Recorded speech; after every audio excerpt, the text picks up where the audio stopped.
And welcome inside the RXMuscle studios in New York for a special episode of Iron Debate brought to you by SciTech Nutrition. Visit SciTechNutrition.com. I'm your host, Sadiq Faruqi. Glad you can join us as we are literally a week away from the time that Dave, Johnny, and I are going to be departing to Las Vegas for the 2016 Olympia, one that has been the most looked forward to in over a decade, with some of the deepest lineups in every division that we have seen in recent memory. We are pleased to be joined by the four-time Mr. Olympia, no stranger to RXMuscle, and of course, we are talking about Jay Cutler from Las Vegas. Jay, how you doing today? Everything's good, and happy to be back on. Absolutely. And of course, joining us from Portland, Maine, the man they call the Technician, Chris Aceto. Chris, we're less than 10 days out. How do you feel? Are we 10 days out? I don't want to miss someone's peak or something, but actually I feel good, and this is going to be the probably best preview show of the year for the Mr. Olympia. Nobody can match this, no matter what Steve Blackman tries to pull out of his hat. Well, of course, joining me here in studio, the man with the final word on all topics, that is Dave Palumbo. Dave, I don't know, maybe exactly 10 days, 9 to 10 days out of the Olympia, as we have Jay Cutler here on Iron Debate. When you have Jay Cutler on Iron Debate, it doesn't get much better than that. I always believe that former competitors, especially, competitors that have proved themselves on the stage, are the best guys to get insight into the current crop of competitors. It was always hard, I think, for Jay to give his opinion when he was competing, because, he was competing with these guys, and I understand why people are afraid to voice their opinion. Now that he doesn't compete anymore and he's retired, he can kind of give his full-fledged opinions, and, his insights are usually very accurate. So I think it's going to be a great show, and I'm looking forward to seeing what people have to say about, what Jay thinks. Also, if anyone out there is watching, guys, subscribe to the channel, like the page, because you know what? We're going to give you more and more and more leading up to the Olympia. You're not going to want to miss any of these interviews. And if you have questions for Jay Cutler, here's your opportunity. Post them in the chat box down there, because we will get to them at the end of the show. As Dave mentioned, if you haven't already subscribed to our YouTube channel, and if this is the first time you're watching us, hit the subscribe button below. You're not going to miss any of our shows. And of course, with the Olympia right around the corner, you're not going to miss any of our preview videos, our in-show coverage, and of course, all the wrap-up interviews with Dave, Chris Aceto, and some of the top minds in the industry. Let's get right down to it. Again, if you have any questions for Dave, for Jay Cutler, or for Chris Aceto, you can chat on the chat box on the right-hand side of the video player. 2014, it was Kai versus Phil, and while Phil got the better of that matchup en route to then his fourth straight Sandow. Well, earlier this year at the Arnold Classic, we saw a showdown between Kai Green and Cedric McMillan. Now, while Kai Green came away with the crown of the 2016 Arnold Classic crown, many thought that Cedric should have won, and if not for the posing round, many feel that he would have won. So now, here's the question, and Jay Cutler will go to you first on this one. If it comes down to a one-on-one showdown between Cedric McMillan, who missed last year's Olympia, and Phil Heath, who, in your opinion, walks away with the Sandow? That's a tough call, because I think structure-wise, Cedric, he's just been missing the peak, really, to, I always said he's Mr. Olympia in the making. I think, we've kind of got away from that. We've heard it so many times about different guys, but I think Cedric standing there, he has the physique to do it. The whole thing's going to come down to his conditioning, and I think now he's kind of figured that out, at least according to his last showings, that he can stand with pretty much anyone. Now, it's really going to come down to Phil Heath, man. Phil Heath still has a lot of detail, and we can talk. Let's go to the backside, because listen, that's where the comparisons are going to be the most questionable, and a lot of the guys is when they turn around to the back. And Cedric, he has that crazy rear double bicep, and he's got the lat spread. But Cedric the problem with Cedric that I see, no matter what his physique looks like, and this is just this is my humble opinion, is Cedric tends to lack the confidence to show how great he really is. Meaning he just kind of goes through the motions and doesn't display with any aggression, which, going back to when I was winning shows and fighting, questionably the best bodybuilder in the world with Ronnie Coleman, you had to learn that aggression, and that wasn't my demeanor at all looking back at my career, and Chris can relate to this because he worked with me since I was a kid. I had to develop that confidence and that aggression and that showmanship that really showed, like, hey, I'm ready to win this. I'm coming for it. I'm going to display it. Because sometimes it doesn't always come down to just the physique, man. You got to have the attitude and you got to have the showmanship to be able to display those things. So, popping into those poses and showing off those strengths and getting in the guy's face, man, not, to the point where Kai and Phil were arming each other on stage, which I think, that was a little different. But Cedric's going to walk out there like, hey, this is my shit. I'm going to take the show. I'm going to win this thing. And if he's confident like that, guys, the guy's very, very dangerous. And it's going to be up to the judge's decision. But I think he can stand there with anyone on the planet at this point. Two things. This past Arnold Classic, Arnold Schwarzenegger on stage said that Cedric had the better physique out of the two between him and Kai. Chris, last year when we had Guru Mania Part 1, I went around the panel and I gave you a competitor, and I wanted you to give a short phrase. When I mentioned Cedric McMillan, you said potentially greatest ever. So let's go back to this question. If it comes down to a one-on-one battle between Cedric and Phil Heath, what do you see playing out? You know what? I agree with everything Jay said.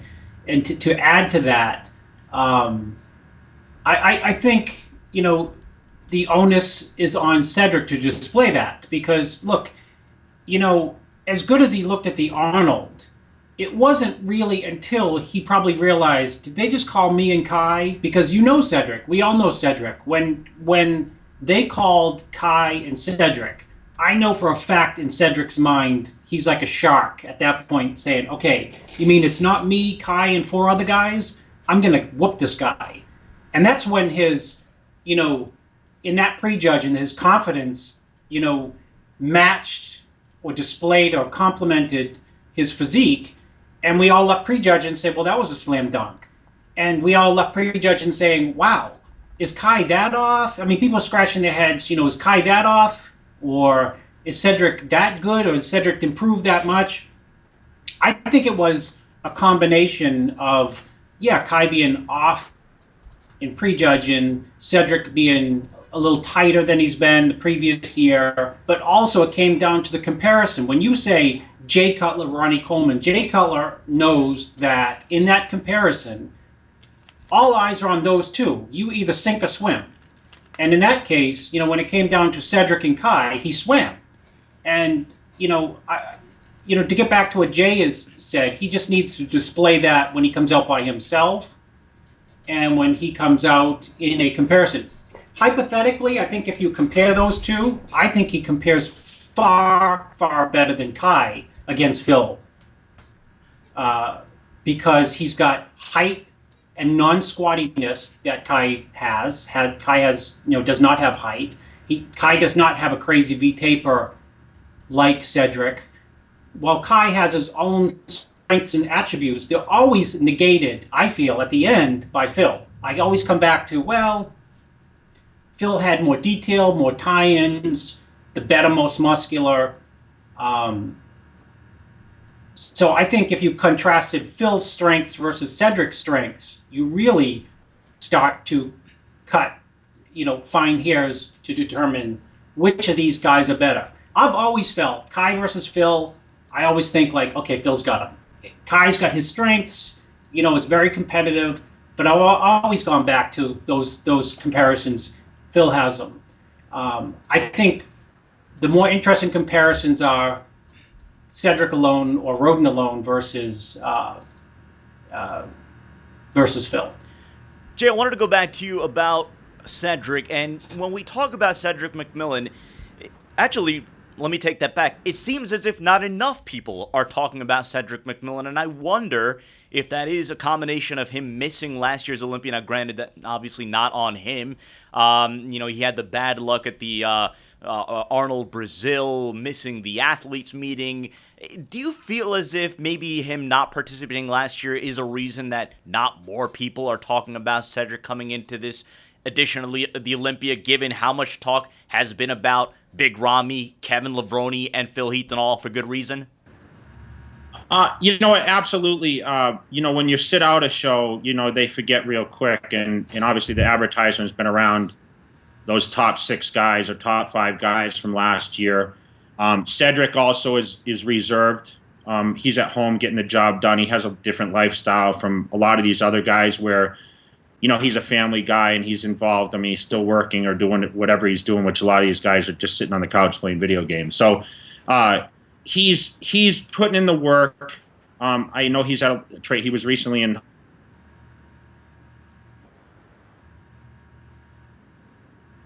Hong Kong for the Arnold Classic. I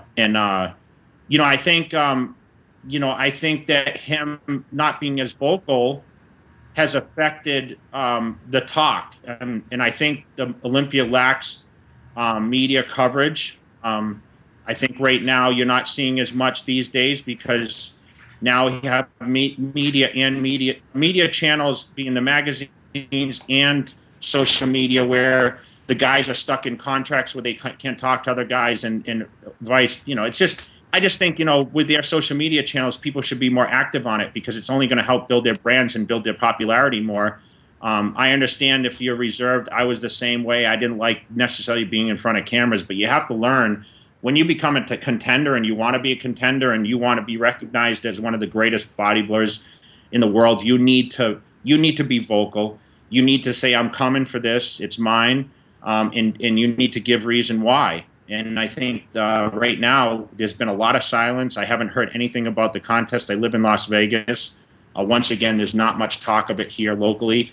And I just feel there can be so much more done with these guys to build them better. Dave, let's go to you in studio. Again, the topic is Cedric versus Phil Heath. Should that be the final pairing to decide who walks away with the 2016 Sandow? You heard what Jay had to say. You heard what Chris had to say. What do you think? I'm gonna change it from physiques to psychological state because I think that Cedric and Kai's psychological states are weak as competitors, and I think that Kai is very vulnerable to, dare I say, mental toughness. I think that's why Phil beats him. I think Phil is mentally tougher than him. I think Kai crumbles when he gets to the Olympia. I think when he's not in that Olympia situation, he doesn't feel the pressure as much. He's a little more confident. I think Cedric has the same problem. I think he's not mentally strong. And when he's in a situation where he feels like he's ahead of everyone else, he's cocky, he's great on stage, he's entertaining, and he wins shows. And when he doesn't feel that confidence, he's terrible. And for some reason, maybe Cedric felt superior to Kai on that day, and he felt good about himself, and he really shined. And I think that's why people saw him as the champion at that Arnold Classic. At the Olympia, it's going to be a whole new ballgame. When you compare compare Cedric McMillan's physique to Phil Heath, I think Cedric's intimidated by the fact that Phil's Mr. Olympia. I think he's intimidated by the fact that Phil has a strong mindset. And I think he's going to have trouble. I think he would have trouble beating him, even though his physique may be better. I think Phil may come out ahead on that forefront. I also wanted to address something that Jay said, which I found interesting also. I didn't feel like they've really promoted that Olympia that much. No one really knows if there's a live stream or not. We've been, for the last 2 months promoting the show, with interviews and really putting it out there. And I think a lot of people have contacted me and really thanked me for all the content we're putting up, all the athlete interviews, these analysis shows. So this to me is one of the most exciting Mr. Olympias probably since, I think Jay beat Ronnie, that first time. So I don't know why it's kind of like it kind of crept up on us, the Olympia, just out of nowhere. So I'm looking forward to it, though. I think it's going to be one of the best ever. Jay, let me go back to you just about the first point that you made about Cedric, and that is about the mindset that a competitor has to have on stage to own the show, to own the moment, and to have the, I guess for lack of a better phrase, swagger to say that the Sandow is his. During your career, and if you had to impart any wisdom on, say, a Cedric, what would your advice be to gain that mental edge on stage and to show the poise of a champion? Listen, man, you got to have the physique to do it. And, that's going to build confidence. I mean, I can relate. There's no one better to actually ask the question of confidence and coming from, someone that maybe wasn't as confident. I always said in the very, very beginning, I just wanted to be successful. I never planned on being Mr. Olympia. And when I had a backing with Chris Aceto telling me in my ear, you can beat these guys. And then that coming to reality on the European Tour 2000, when I stood next to Coleman, luckily a lot of guys didn't go. I got to actually have those comparisons, and that's when, I came back in 2001 Olympia, and I stood next to the best and pretty much beat the best, even though I didn't win.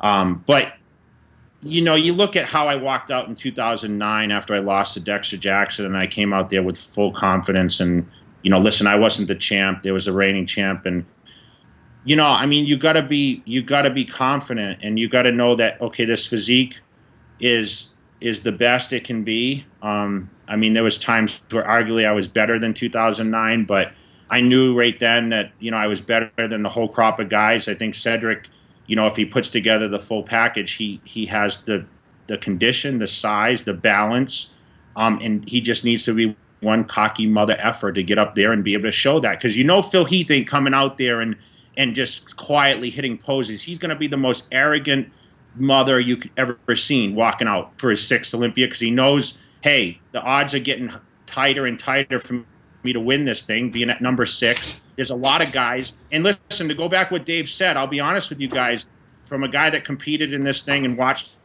it for over 20 years, this is the most competitive Olympia between probably 2nd and 15 that we've ever had. I mean, these guys, we're going back to the 90s now with the competition where there's not really bad guys. It's just going to be a question on, it's splitting hairs with all these top guys. We can talk about the top 4 or 5, and we know who those guys are probably going to be unless there's a huge surprise.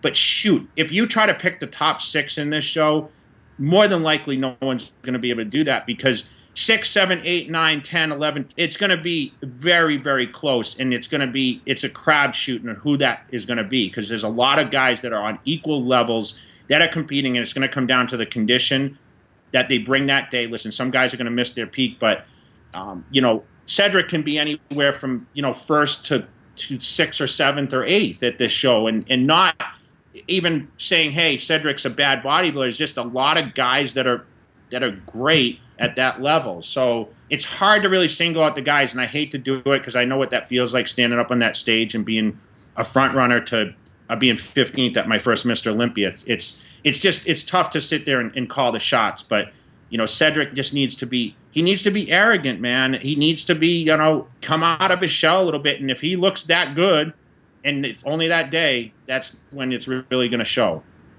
You're watching Iron Debate on RXMuscle.com, brought to you by SciTech Nutrition. Visit SciTechNutrition.com. Again, I'm your host, Sadiq Faruqi. If you're watching us for the first time ever on our YouTube channel, hit the subscribe button below. If you're watching right now and you're expecting Ask Dave is going to be tomorrow at 4 p.m. and rather 3 p.m., 4 p.m. We have that super mystery guest that we're not going to reveal until showtime at 4 p.m. Eastern Standard Time, right here on RXMuscle.com and the RXMuscle YouTube channel. Let's go to our second topic of debate, and what we talked about Phil Heath in the first one. Now we're going to singularly focus on Phil Heath coming into this Olympia for his 6th Sandow attempt. The question is this, and Jay, we'll start with you on this. In your opinion, what is it about Phil Heath, the package, the presentation, scoring, that allowed him to retain the title last year? And if he shows up the way that he did last year, can you see him coming in and winning his 6th Sandow this year? I mean, you say it when you ask me the question, you talk about, the shape, the balance, the symmetry, presentation. That's what won Phil Heath at Olympia. He was just, in my opinion, better on that Saturday night. Yeah, Friday he was off. There's no question. Roden was right there. I sat in the front row. I was actually a little surprised that Dexter Jackson was second, to be honest. I mean, I've been seeing Dexter for a long time, and I know people say he's better than he ever was, but I don't think that's necessarily true. But, I thought Roden had a really legit shot at, besides a little bloating, stomach control that might have hurt him a little bit. But Phil came back Saturday night, and I knew when he came out, like, he had refreshed his body. He deserved to win Saturday. There's no question. And when you're Mr. Olympia, man, it's happened to me on several occasions. People thought I shouldn't have won on Friday, and then I come back Saturday better, and you're a little more relaxed, and you're a little sweating out and dehydrating a little more, and eating a little food, and just the less nerves. It makes you better. I mean, the 2-day show is an advantage to the guy that's winning. The problem is the guys that are behind him trying to play catch up and trying to win the title and overcome, that whole Mr. Olympia status. You have to be, much greater to beat the guy. It's odds are stacked against those guys to dethrone that guy. Phil has to be drastically off to lose this Olympia. I don't foresee that, to be honest. I see Phil being as good as he ever was, if not better. He has the confidence. I know, he's doing everything he can to bring the best package, and it's really going to be, if Phil's off, who's going to take the title, not anyone else being that much greater than Phil Heath. And that's my opinion, honestly, guys. So you can argue against it, but I just don't foresee Phil Heath losing this and it being worse than last year. Let me jump in here real quick, because last year, as you referenced, many thought that after prejudging, Shawn Rhoden looked to be, if not the clear favorite, he looked to have the edge going into the finals. Did you have an opportunity to talk to Phil after prejudging? I still have a great relationship with Phil Heath, and his persona really, remember with me, our discussions aren't like a lot of the media displays Phil Heath, and Phil Heath still is trying to be better himself. He never agrees that when he wins these things he's his absolute best. I think he stated it, but as the champ you got to be careful what you say, because you don't want to talk negatively. And that's the thing that bothered me most about winning, is no matter what style always won, everyone always questioned, okay, you could have been better here or there. And that was really disappointing, especially when you're winning the best title in the world. It don't matter how you win it, as long as you're better than the people standing next to you. And you're always going to have threats. I love these people that say, oh, Phil has no threats. His biggest threat is himself. That's bullshit. You got the guys to compete against. And, he may show not the best respect for some of those guys coming behind him, because, listen, on anyone's day they can be beat. All you got to do is do something like in 2001 where I should have won, and you win the fans. And you win the fans, eventually the momentum gets you to the place where you're trying to be. And that's all these guys need to do. And Shawn's done this, not last year, but even prior. I thought he was tremendous. I think the year before, he really has been pushing the envelope on being there, but it just seems like he's just fallen short of that second place, man. I thought he was better than Kai Green the 2 years, whatever that year was, 2013. Was it 13 or 14? 14. So it's just, I just think Phil's got a great advantage, but, Shawn, I don't know. I hear he looks tremendous. Listen, it don't matter till that day, but he needs to control his stomach this year, because they're going to be looking at that number one. So if I have any advice for Shawn Rhoden, it's going to be, dude, those transitional poses, those side poses, you got to have the abs, because, listen, the guy's abs destroy everyone's on stage. He's still got the smallest waist and the biggest legs in the lineup, besides Big Ramy legs being obviously bigger, but his waist is a lot bigger than Rhoden's. And he has the package. He has the tools. He's got the quarter turns. He's got the hamstrings from the side. And, they say his back isn't Phil Heath's par. But listen, my back wasn't, Ronnie Coleman's level either. And, they say the back wins the show. But listen, it's the whole package and the transitions and how you display it, like I said. So, I know he's doing everything he can possibly do to win. So it's going to be exciting for me to watch from the front row again. Chris, let's go to you. The same question. In your opinion, as somebody who's been around the sport for over 20 years now, what is it about Phil Heath that won him his 5th straight Sandow last year? And if he brings the same Phil Heath as 2015 to this year's edition, does he walk away with the Sandow? I've been around the sport more than 20 years. I've had this T-shirt I'm wearing, Johnny, I think for 20 years, right? Actually, no, I wore it at the 2004 Olympia. I'm trying to wear it all week. I heard you stole it from my cats. No, I didn't steal my cats'. The question about Phil, listen, is the question, break the question down for me real quick again, City. No, what is it about Phil Heath's presentation last year, what he brought to the Okay, stage what is in it? The finals? Yeah. It's a 2-day show. The last 2 years in prejudging, in my mind, he didn't win the Mr. Olympia. Or the last 2 years, in my mind, you could give him the edge in prejudging and say he showed a lot of vulnerability. That's why I try to kid and say, try to find personal digs on Phil because it's hard to find digs on his physique, right? He comes back last year. I thought he was clearly behind in prejudging last year. And, not like way behind, but I just thought he was like, I left prejudging thinking, Rodin's ahead. And I thought it was like a done deal, And then the minute the night show started, I just thought Phil was fresher and Sean looked more tired. And I could just feel it. Like the second that night show started, I thought, okay, Phil's got a fresher look to his body tonight. And he's, defending Mr. Olympia. There's absolutely no way he's going to lose this show. I thought his physique was much better 2 years in a row at the finals. And say what you want, yeah, the prejudging is important. But, your last look, right, is the finals. Mm-hmm. I mean, the prejudging is important, but you can change your mind. You can't, I know people for sure on the in, who just thought, like, Sean's going to be Mr. Olympia.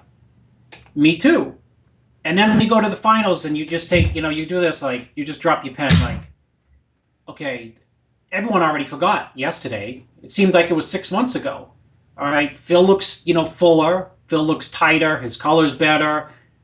His confidence seems genuine tonight, whereas at prejudging, by the way they compared him, he obviously knew he was in a dogfight. And, he probably knew, I don't know, I assume, that he wasn't at his very best in prejudging. So, I think that reflected on the way he, we talked about Cedric needing to fight. Even Phil did not fight in prejudging last year. He just, it was like a different Phil Heath. The year before, too, in prejudging. So, how do you crown Mr. Olympia by the fact that on Saturday night he gets the job done, and that's a fact. I mean, I've said that over and over. It's a fact that on Saturday night he's been better, and if you judge it, when you say, okay, he's better on Saturday night, no matter whether you had him in first or second or first and a half place, close to second.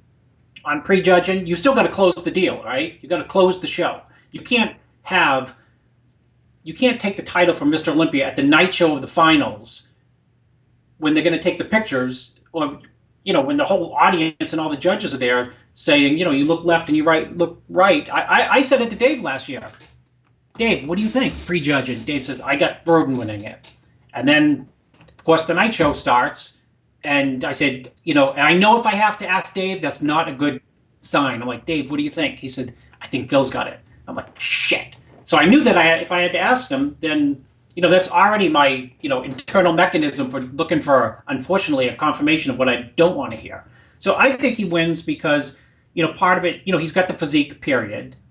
And the experience, counts for a lot. The experience counts for a lot coming into the Mr. Olympia of being Mr. Olympia. That said, either for this Olympia, either he's got to be super confident that things are going to go his way, and or he's got to realize that, like Jay said, this is, this could be a dogfight again. It can be a dogfight again because, we talking about Rodens, we're talking about Cedrics, funny Wolf's not there, but, we're not talking about other people who potentially not maybe can win the show, but they're very impressive in the lineup when you get a comparison of 5 people. We talked about Cedric versus Phil, but we didn't talk like Cedric. I mean, what's that lineup? What's that call look like? Roden next to Cedric next to Phil. I mean, we just talked about those guys. Those are 3 people we've talked about. We've never seen that comparison. We've never seen ever. So let's Phil alone. We've never seen ever Phil versus Roden side by side, pose for pose. Just those 2 guys. Let's take a look at our Mr. Olympia competition. Even though Roden's been on his, arguably on his tail for since 2012.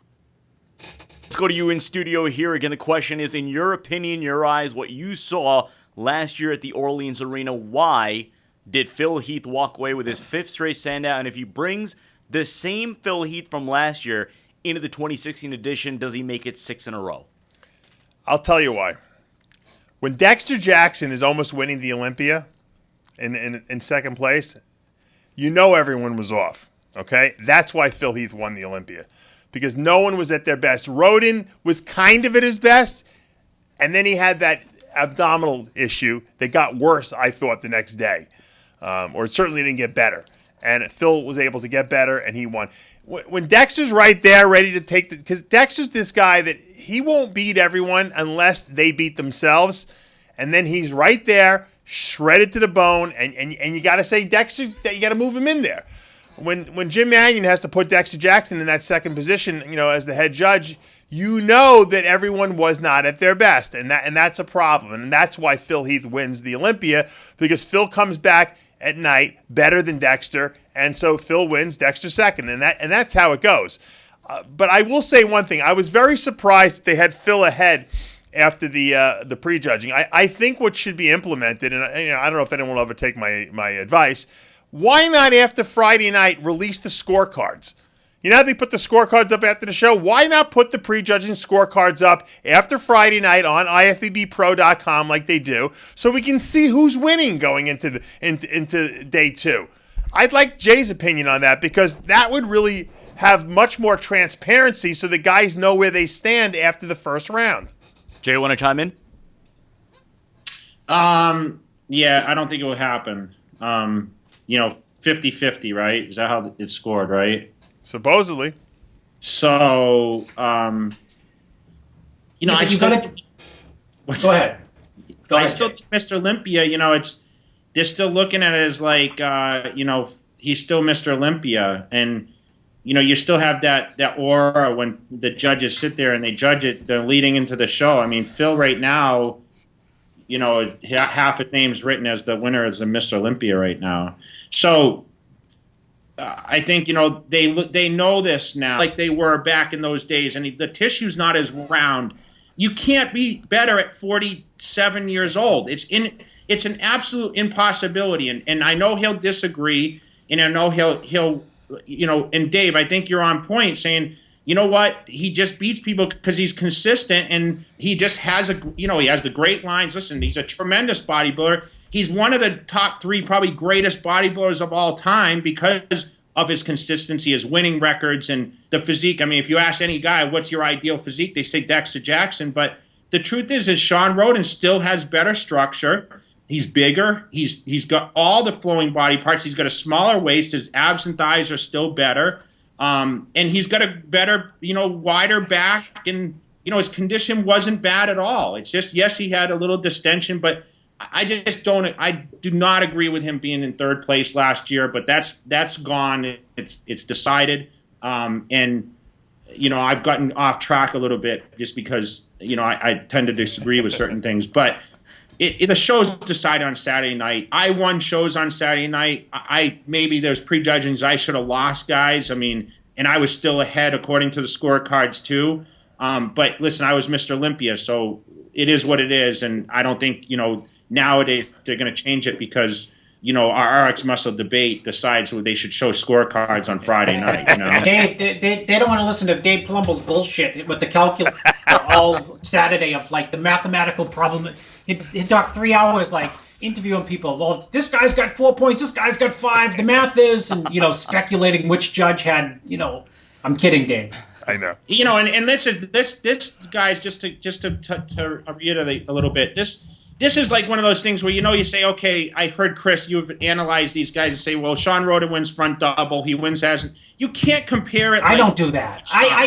Listen, that's a Peter. Who came? That's fucking stupid. That's like buying a house and saying, that's like falling in love. We do it all the time, Chris. It's great. I know, but I've heard if you sit there and say, well, so and so wins this double bicep. Listen, you can't. It's the whole that Sean Roden is a prime example because listen, the guy's got a lot of shots he's comparable with, but his transitional stuff is what killed him last year. He didn't place as high because of his transitional poses, which is the stomach. Because obviously in certain poses your stomach's not going to push out. I mean, he still had the best abs and thighs on the stage. I mean, disagree or agree? Agree 100% with what you're saying. Chris, do you agree? Yeah, no, I agree with you.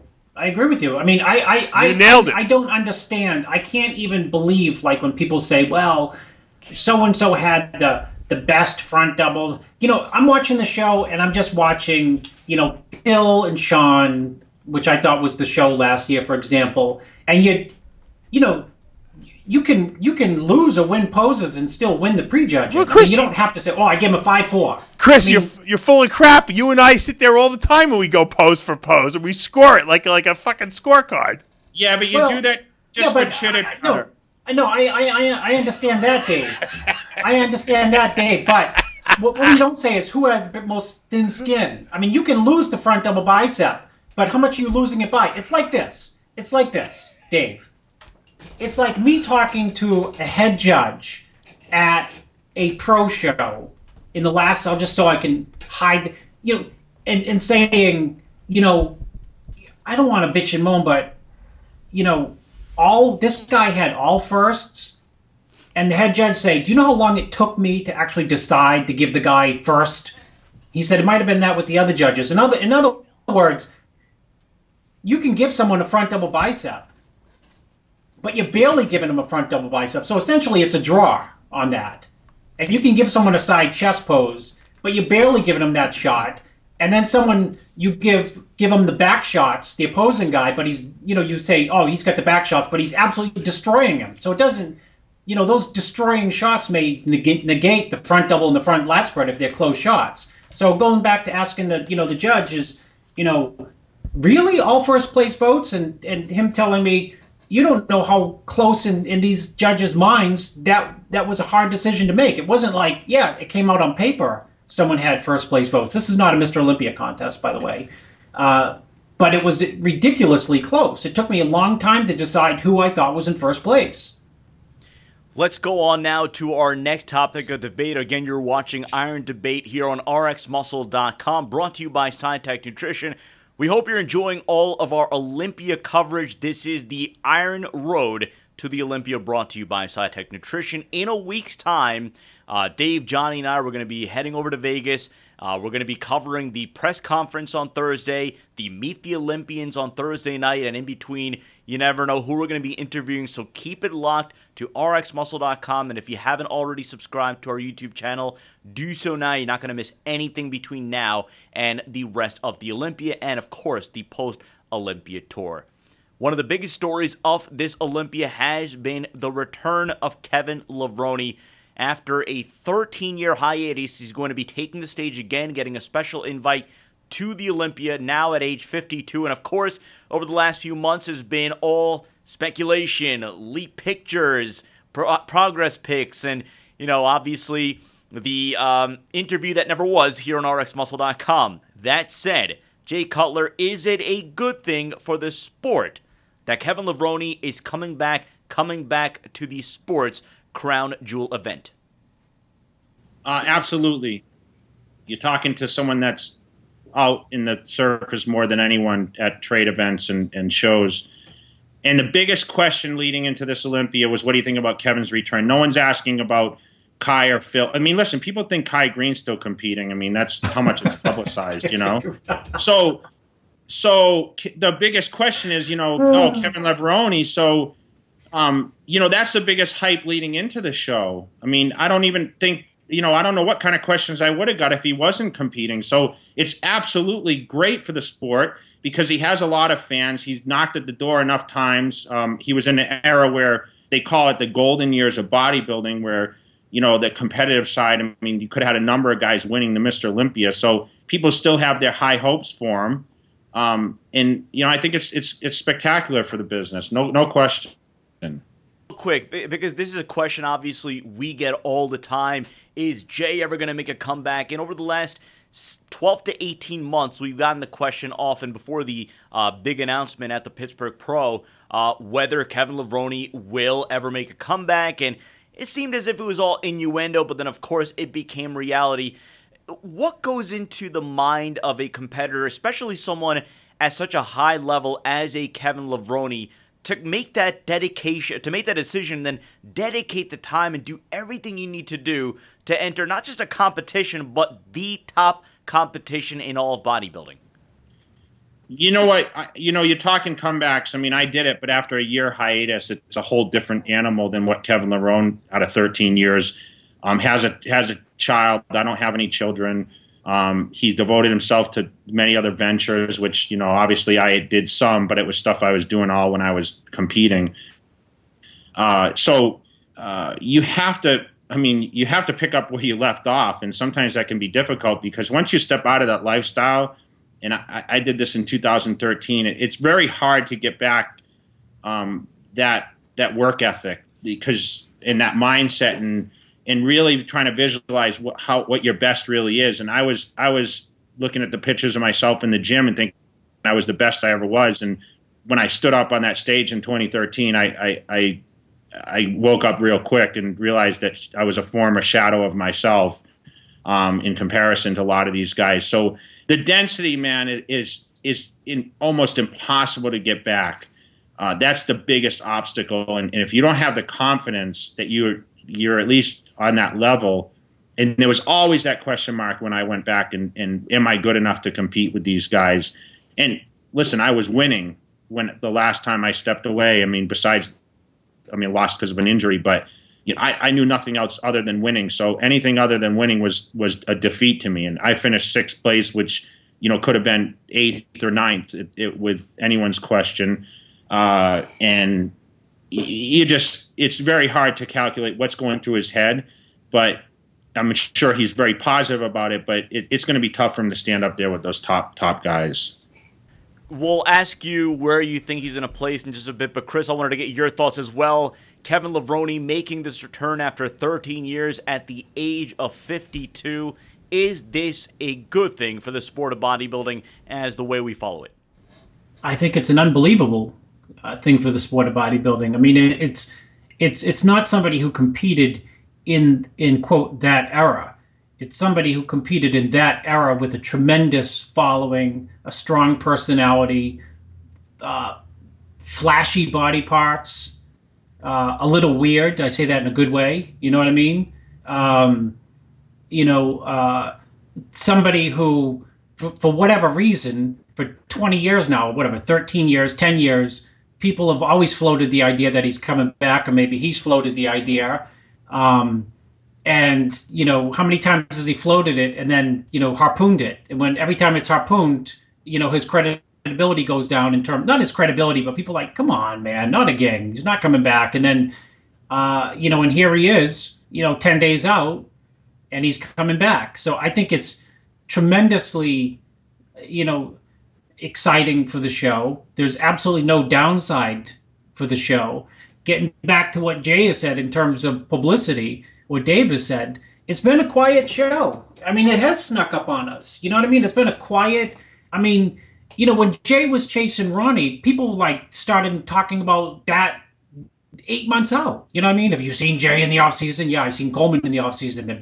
They're guest posing together at Weinberger's, and people start the prejudging from Weinberger's show, and it goes on, from body weights to, everything else. So, that was the excitement. And I think without Kevin being in the show, I think there's like less edgy element to it. We know, right? We're going to go to the press conference, and all the questions are going to be for Kevin. Piss the shit out of Phil off, right? But I mean, rightfully so. What gives you the audacity to think at 52 that you're coming back to win the title? Holy shit! And a giant bug just landed on me. It was on a bed bug, Dave. Can you see this? It might not be a tick. I had a tick in me the other day, Jay. You guys got tons of ticks, I'm sure, by Massachusetts. Yeah, but luckily I'm there. He's probably on Levrone's cycle. He's so big. So, I mean, it's exciting. There's no negativity to it. The only person it's negative to is to Phil.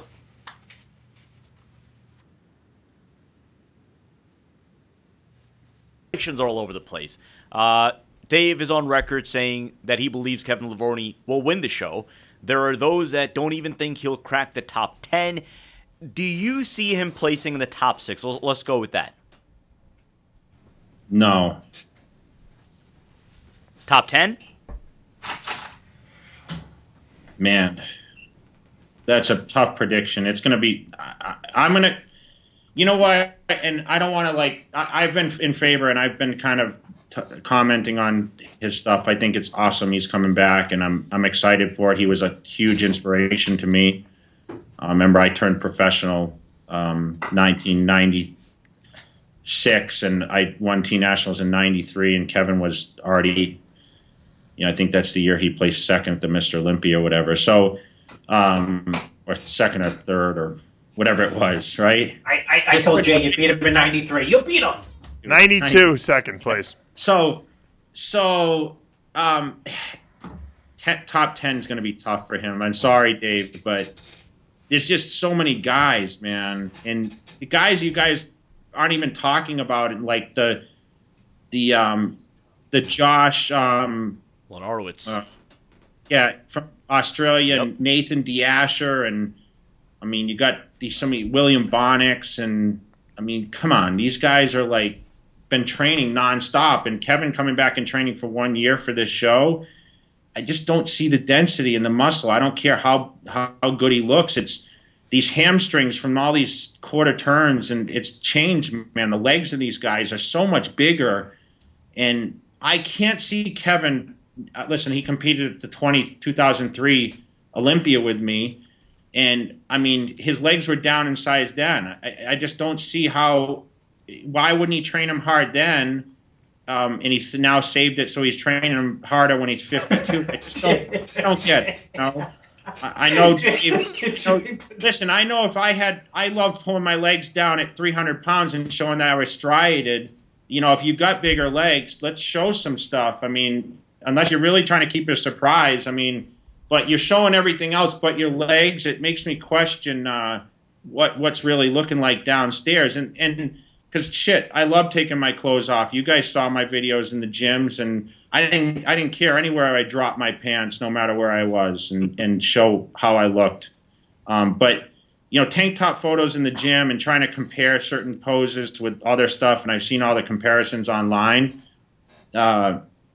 It's a long shot for him to be in there, but I feel he's still going to get the biggest applause of anyone on that stage. There's no question. So Jay Cutler on record saying that he is not positive that Kevin Levrone is going to crack the top 10. Dave, again, you're on record for saying that Kevin Levrone, after the 13-year hiatus, is going to win the 2016 Olympia. Kevin Levrone is the boy who cried wolf. He's been telling us he's going to compete for how many years now, and we've been waiting for the comeback, and we finally got it. But if you remember in 1991, when the show was supposed to be Flex Wheeler versus Paul DeMeo at the 91 Nationals, and then a guy by the name of Kevin Levrone shows up out of nowhere, he shocked a lot of people. I've seen Kevin's physique go from 0 to 100 in 6 weeks, and to me, even though he's 52, he doesn't have injuries. His body can transform overnight doesn't matter that it's 10 years or 13 years. The bottom line is he would go from no physique to huge physique. And he's trained probably longer now than he has in the past. So I think that he has a good shot at doing well. Will he win? I'm going on record as putting it out there because if I'm right, it's the greatest prediction of all time. I think he will be very competitive with the top 6 bodybuilders out there because Kevin Levrone is not a normal human being. He doesn't respond to the way I would respond or Jay would respond if we went back to the gym. He's just subhuman in that sense. He has genetics that go beyond what we are capable of explaining scientifically speaking. And that's all there is to it. I have not seen his legs, and I agree with Jay. Legs are huge, and they're hard to bring back to their former splendor with very little training. But Kevin Levrone's Kevin Levrone, so I would not bet against him. But it is exciting. I think it's a great move on his part. I think it's good for the sport. People are talking about it. They're excited about the Olympia for the first time in a long time. And you know what? If he brings attention to the Olympia and makes it more exciting, then you know what? It was worth the price of admission. You're watching Iron Debate on RXMuscle.com, brought to you by SciTech Nutrition. Jay, we've been getting this question, and for the sake of the audience, for the sake of the fans, they want us to put it out there. You said Kevin Levrone is and has been one of your biggest inspirations. Seeing him come back after 13 years, and I'm pretty sure you know what we're going to ask you. Yes, maybe, possibly, someday will we ever see a Jay Cutler comeback? 100% no. I love it. Yes. So the door, right answer. The chapter has been closed on that question. Again, you're watching Iron Debate on RXMuscle.com. Reminder, Ask Dave will be tomorrow at 3 p.m. Eastern Standard Time. And then at 4 p.m., we're not going to say who. We've been teasing it for a couple of days. We are going to have a super secret mystery guest at 4 p.m. right here on RXMuscle.com. Let's go to our 4th question. Again, if you want to get your questions in for Jay Cutler, and if you're watching us on our YouTube channel, comment on the chat box on the right-hand side of the screen. The 4th topic, this year is going to be the first year that we see the Classic Physique division. Now, this is a division that many have been calling for. Dave, one of the louder voices calling for this division, that it was out of necessity, that there needed to be another division between men's physique and 212 in the open. There needed to be another division, and that answer was called the Classic Physique division. Of course, Sadiq Hadzovic getting an automatic invite. We've seen some impressive performances this year by Arash Rabar. His Live With episode is live right now on our YouTube channel. Darum Charles, Stan McQuay. It's going to be a very competitive division. Jay Cutler, we're going to go to you first on this one. The fact that so much was made of this new division and there had been such a loud calling for it, do you in any way see the Classic Physique division as a threat to the open division of men's bodybuilding? Is this something that could eventually spell the downfall, in a sense, of the open class? On the amateur levels, yes. On the professional levels, no. It's like, okay, I'm gonna make a comparison, and it may not be a good one or it may be a great one, but it's like, you know, the home run derby in the pros versus little league home run derbies. You know, that's the way I see it. It's people still want to see the big boys out there doing what they do. As long as there's bigger physiques with the balance and the conditioning, pretty much the same as in the classic. You know, yes, the guys are smaller, but I feel the classic division is more for the guys that they can't get big enough to compete in the open classes, because being Mr. Olympia, it takes a phenom to do that. That's why there's only been 13 in the history of the sport in 50 plus years. You don't start off, just like I didn't start off saying I was going to be Mr. Olympia. There was always talk of the possibility, but you never know what that physique is going to transition into. And I think a lot of these guys get into the classic. I mean, the way they judge it, the waists have to stay small so they can only get so big. The training routines are pretty much the same. It's going to be the guys that seem to tend to hold more condition. These guys probably don't get fat in the off season. The guys that are going to remain the top guys, they stay lean no matter what. So that gives them the advantage. But people are still going to pay to see the big boys. It's not like women's fitness or physique that now, they transcended more towards the bikini era, which I know nothing about, by the way. I don't know any of the top people.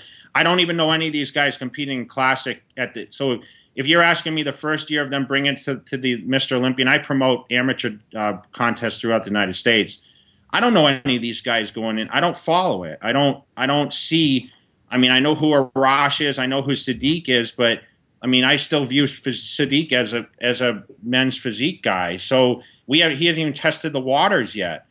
If anyone asked me who's favorite, I guess it would be more of Arash and these other guys. Like, I mean, even Darren Charles, who was a former bodybuilder, Danny Hester, who was a former bodybuilder.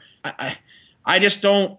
I don't see any threat whatsoever for a long period of time. Yes, you can sit there and say, oh, in the media it's more appealing, but shit, the media doesn't exist half the time in bodybuilding because there's no mainstream advertising or marketing that ever goes into it. So we're looking at stuff on the internet, still in the magazines, very little. That's what I see. I mean, you're still headlining. What are all the advertisers for the Mr. Olympia? They're not advertising the 212 guy. They're advertising the top dogs as the Mr. Olympia. It's the draw. It's what Joe Weider, the movement he started from the very beginning. It's still called Joe Weider's Mr. Olympia, whatever. It's always going to be that way because you have to, in my opinion, you still have to respect the man who started it, and that was Joe Weider. So for you to take the bodybuilding and push it to the side and not make that the headliner of the whole show, I think it's absolutely ridiculous because you have to just, out of respect to the Weeders, what the whole movement that they started, it is what it is, guys. I just think it's still going to be the granddaddy of all is the Mr. Olympia competition. Chris, let's go to you on this one. And I think the reason why this is even a topic of discussion is because, and we've discussed this on Iron Debate before, in the sense that many up-and-coming bodybuilders, those who are maybe in their teens right now, in their early 20s, maybe they see classic physique as a more attainable look or in a division that they may have some more success in. But again, going back to the question, now that classic physique division has been introduced, is going to be at the Olympia, do you see this division as a threat to the open class? I think Jay gave the pinpoint perfect summary. It's like a bulletproof, no pun on George Farah, summary and exact, unarguable answer to that. Because I've argued on our radio show that the men's classic bodybuilding is a threat. But to hear Jay talk about it, you have to break it down this way. In the NPC, it's a major threat. It's a major threat. Because if you go to the men's board shorts, that's men's physique, right? Men's physique. You have 900 guys, in a class, and they call out 70 at a time. It means the numbers are there, and if the numbers are there, that means the competitors love it, and if the competitors love it, that means promoters will promote it. And if promoters will promote it, then it feeds into a quote pro league, right? So I think it's a threat on that level. Of course, as Dave predicted, those guys have nowhere to go, a lot of them, and can be good bodybuilders, but they can't, they're nowhere near Olympia men's bodybuilding caliber. So they have to go somewhere to, let's say, men's classic and men's classic bodybuilding at the Olympia stage. That said, the moat around the Mr. Olympia is, besides Joe Weider, will always be Phil, Jay, Coleman, Dorian, Haney, even the guys who didn't win it, Gaspari, for God's sakes, Mike Christian, Samir Bannout, warrior legends of people who blasted their body and took it to the next and unthinkable level. And that's what people do want to see. Listen, we go to pro shows. I've gone to pro shows. I have people in pro shows. You go to, let's say, Memphis men's IFBB pro show, and there's no excitement about it. Even though the physiques are good, there could be a second or third tier men's pro show. But I'll tell you what, at the Olympia last year, the last call out when they put Phil next to Sean, dead center side by side, the roof blew off the place. If you go back, you'll never replicate actually the excitement. I'll ask Jay. 2001 Olympia last call out. It was like the Super Bowl. I mean, so people get sucked into seeing the freaks battle it out, and I mean sucked in a good way, because we all do. So I don't think at the Olympia level there will ever be, people like big giant houses, even if they're ugly as hell. You can get a nice house that's 2,000 square feet, but and your friends would say this is a beautiful house, but you can have the ugliest shit house and it's 13,000 square feet and a waste of space and everything else. People go nuts over it just because of its size. And it's the same thing at the Mr. Olympia, that people love the crazy freaks in there, the Kai Greens, the Phils, the Wolves, the Rammies. They want to see like Rolly, the blood, they want to see that. And I think that is the moat. That keeps the Mr. Olympia intact, is that our excitement for it, no matter what. I mean, we're 10 days out. There's no, there's no hype running into the show outside of Phil. I mean, Levrone, it's kind of like, not promoted, but we know it will be sold out. And when we get there for the prejudging, the electricity will be like crazy, right? So I think at that level, at the Olympia level, we don't have to worry about Arash Rabar and Danny Hester and the like stealing the thunder of, Ramy, Phil, Coleman, Jay. Dave, let's go to you on this one for the final word. Again, you've been one of the more vocal proponents of having a classic physique division, and on the eve of it debuting at the Olympia, again, the question is this: do you see this as a threat to the men's overall division, the classic open class? I don't think it's a threat at all. I think it has its own unique niche, and I think that's why I was pushing for it. I felt there was a big discrepancy between men's bodybuilding and men's physique.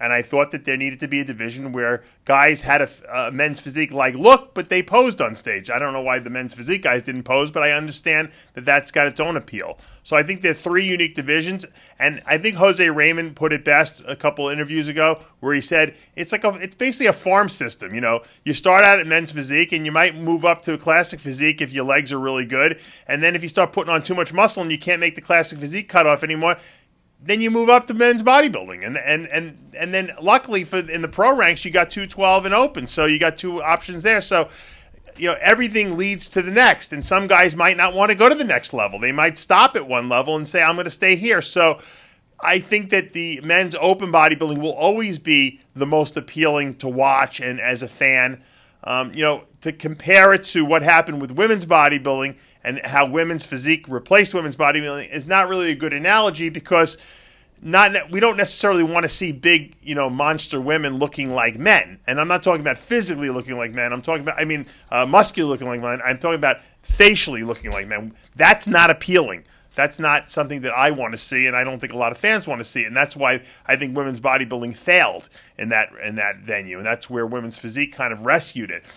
In men's open bodybuilding, that's not the case. I don't think there's ever been a fan who said, hey, that Mr. Olympia, he's just too big. No, we like that. We like the look as long as it's aesthetic and the conditioning is there. It's appealing. It's fun to watch. That's why we all got into the sport. Even if we can't all be Ronnie Coleman, we all might in our minds aspire to be like that, or at least try to get to that point. So I think it will not replace the sport. I think it will, however, add excitement to the sport and encourage more people to get in, because when people see Ronnie Coleman or they see Phil Heath, they might say, that's a great physique, but I can never look like that, so I'm not going to compete. But if they see men's physique guys and classic physique guys, they can attain that look, and it sucks them in, so to speak. And once they're sucked in, they want to go all the way. That's just what happens usually. So that's going to conclude the debate portion of the show. Again, you're watching Iron Debate on RXMuscle.com. We are going to be in Las Vegas in a week to cover the Mr. Olympia competition. If you haven't already subscribed to our YouTube channel, hit the subscribe button below. You're not going to miss any of our coverage. We're going to have all sorts of interviews, analysis, post-show wrap-ups. It's going to be very, very comprehensive on social media. Follow us on Facebook, Twitter, and of course our Instagram, official_RXMuscle. We do have a few questions for Jay. Many of our fans eagerly been awaiting their opportunity to ask the four-time Mr. Olympia some of the most burning questions. The first one, Jay, the question is, what do you think, and these two have been compared a lot, Justin Compton versus Dallas McCarver. What do you make of them two? You got two great guys, two newcomers coming up, around the same ages. Listen, besides the Kevin Levrone, more talk this year has been to me about Dallas McCarver because, you know, he's doing a great job marketing himself as like the strongest bodybuilder out there. The guy's, you know, deadlifting 800 pounds, and it just goes to show you what people think is impressive, and they think, okay, well, this guy's as strong as Ronnie. He's the next coming of Mr. Olympia.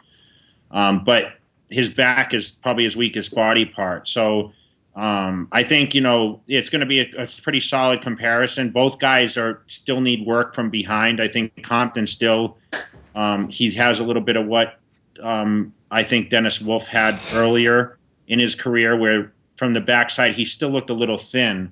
Even though he's got a pretty wide back, he still needs more hamstring depth, and the quads are crazy, you know, sweep from the front, but he still needs to have a little more depth to his glutes and hamstrings. I hate to even say that, but that's, you know, that's what it's about. Dallas McCarver, it's the same kind of thing. I think standing in the lineup, he's going to be pretty damn impressive because he's tall and he's big and he's wide and whatever. But, you know, once you turn these guys around, they're gonna get damaged by some of these guys that aren't, you know, even really being talked about as true threats. So, you know, all these people that are picking Dallas for the top 6, I know, or Compton, I think it's going to be really tough for them to be there because you got guys like Wrinkler and, you know, even the Bonics, you know, listen, Steve Kuklo is still a big guy in the lineup too. I mean, people aren't talking about him much, but, you know, the comparison with him next to Dallas McCarver could be a really good one too,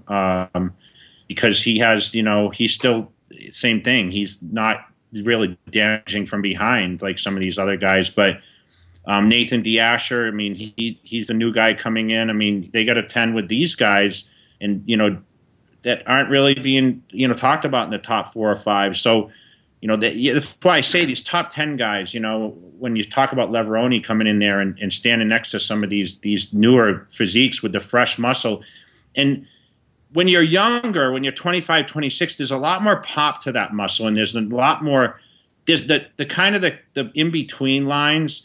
And the fullness has a different look. And you can go back and look at when I was 25 or 6, you know, even my first Olympia, and the muscle just had so much freshness, so much look to it. And then you look back into my, you know, my late 30s when I was competing, I didn't have that crazy pop. The shoulders start to slope a little bit, and you just don't have that more squared off look.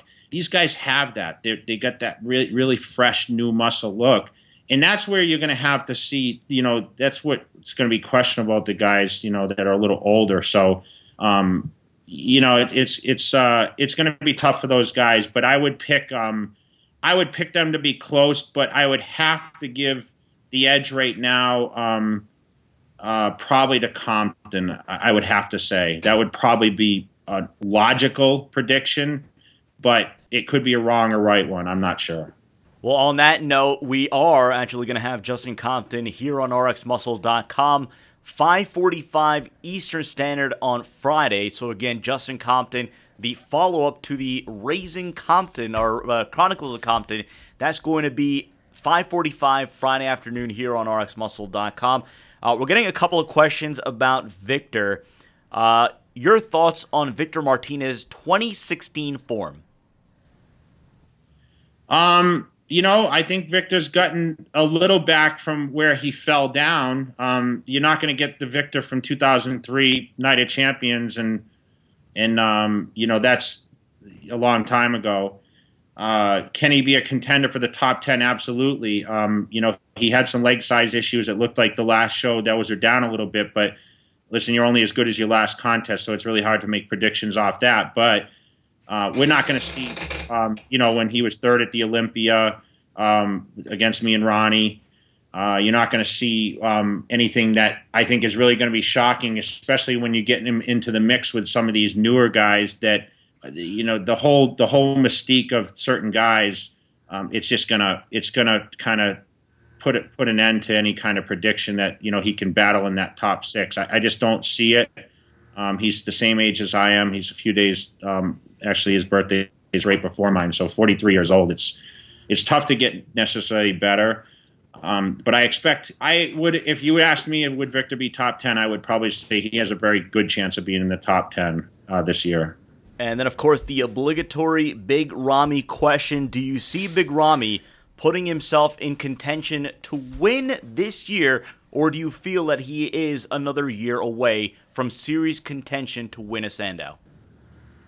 I could see Ramy winning the show. I think Ramy doesn't even have to be 100% to win the competition. He has enough muscle density and enough push to the muscle where as long as he's conditioned enough, he can overwhelm all these guys. And we can talk about Phil Heath lines and everything else, but there's no lines that are going to stand and defend someone like Big Ramy, because he's the biggest freak of all time we've ever seen in bodybuilding. I mean, I would honestly compare him to a Victor Richards, but actually with condition, because he was the biggest mystique we've ever seen. And Ramy has just outrageous body parts and enough flow and condition where, if he was 5th last year. He wasn't even in shape last year. So if he's in shape working under Chris, I mean, and you listen, we are 10 days away from telling what that's going to be. This guy can win. He can be 2nd. He can be 3rd. He can be 4th. He can be 5th. I don't see him placing out of the top 6. But there's no one in the sport of bodybuilding. If Ramy is 95%, or I hate to give these stupid percentages because it's nonsense, but he can win. He can win this competition very handedly, and probably present one of the best physiques we've ever seen to win the Mr. Olympia, and that includes Ronnie Coleman's. 2 more questions. Let's go to the 212 division real quick. The question, we've gotten a couple of them. Can Jose Raymond, in your opinion, realistically beat Flex Lewis? It's hard because I'm tight with Jose. He's a Cutler nutrition guy. So, you know what? We saw it last year. I thought Jose should have won last year. I'm going to go on record and say that. Flex Lewis has those lines, and he has that, but I think he missed his mark a little bit last year, and Jose was probably the best he's ever been, and knowing from experience, you reached that best only a couple times probably in your career. I know Jose, he had knee surgery earlier this season. I think it's going to be tough for him to be better than he was at that Olympia, because he was just, listen, Jose needs to be blasting full enough to be able to overwhelm these guys, because he's not going to beat him with a smaller waist. And he's not the prettiest guy to look at. That's not how he wins bodybuilding contests. He's vascular as hell, and he goes out there and he's aggressive, and he's like a little fire hydrant. He just blows these guys away like that. But I just don't see him being better than that. And if he is and Flex is off, there's a good chance, but it's going to be tough for him to dethrone Flex Lewis. I think Flex Lewis right now is pretty much I would pretty much wrap that. He really doesn't have a ton of heavy competition, because there's not a lot of, like, even if David Henry steps up, he still doesn't have the leg size. Correa, I mean, he still, to me, doesn't have the leg size. There's just a lot of factors with the 212s where the guy's getting great condition, but I don't see anyone really challenging Flex Lewis unless Jose is back to what he was, and I'm not so sure that he's in that place mentally or physically right now to be at his best like he was last year. He had a great run last year, and we'll see in 10 days. I'm wishing him the best, but it's going to be really hard to dethrone Flex Lewis at this point. One last question, the hot seat question. Yes or no, will there be a new winner in the men's open class? No. So Phil Heath, according to Jay Cutler, is going to go into Vegas in a week's time and win his 6th straight Sandow. That I hate to come on Dave Palumbo's show and predict that that Phil Heath's going to beat Kevin up. I knew that was coming. I had to say it, Dave. If I'm right, the greatest prediction of all time, Lonnie Teeper will said he will retire his Swami outfit and he will give it to me and never to be seen in the sport again. So, well, with that, Jay, we want to thank you once again. I know you have a very busy schedule, especially just a week before the Olympia, so we definitely appreciate you coming on here on RXMuscle.com and offering your thoughts and opinions on the upcoming Olympia. Well, hopefully you guys can get me on camera and at the Olympia. I'd like to give you my feedback after Friday night's prejudging and see if Dave and I agree or Chris Aceto and I agree who's going to walk away with this thing and see how right I am. You know, wrap up with Jay Cutler. That'll be monumental. We are just selling that right now. I'd love to give my thoughts because I'm excited. I haven't been this excited in a long time to watch a bodybuilding contest, to be honest, guys. Chris, let's get a quick thought out of you. The thing that excites you the most about this upcoming Olympia in a week's time?